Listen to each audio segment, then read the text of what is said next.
Henry, James, and Gordon were miserable. They had been shut up for several days for being naughty and longed to be let out again. At last, Sir Topham had arrived. "I hope you are sorry," he said, "and that you understand that every job on the railway is important. We have a new tank engine called Percy, who helps pull coaches, and Thomas and Edward have worked the main line nicely. But I will let you out now if you promise to work hard." "Yes, sir," said the three engines, "we will."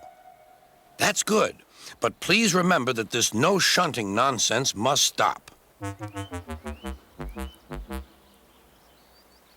Sir Topham Hatt then told Percy, Edward, and Thomas that they could go and play on the branch line for a few days.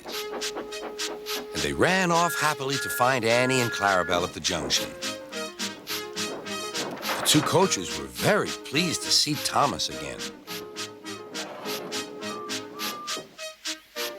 Edward and Percy played with the freight cars. "Stop, stop, stop," screamed the cars as they were pushed into their proper sidings. But the two engines laughed and went on shunting till the cars were tidily arranged.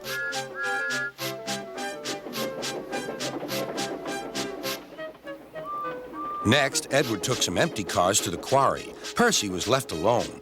He didn't mind that a bit. He liked watching trains and being cheeky to the other engines. "Hurry, hurry, hurry," he would call, and they got very cross.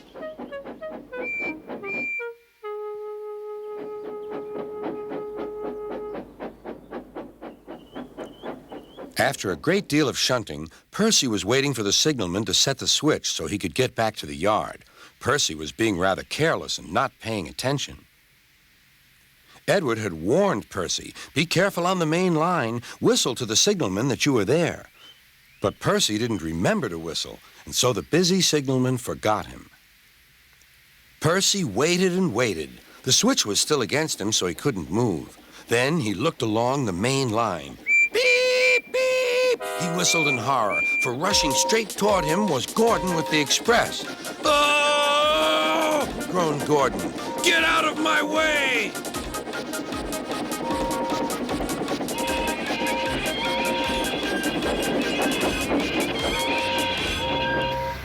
Percy opened his eyes. Gordon had stopped with Percy's buffers just a few inches from his own. But Percy had begun to move. "I won't stay here. I'll run away," he puffed. He went straight through Edward's station and was so frightened that he ran right up Gordon's hill without stopping.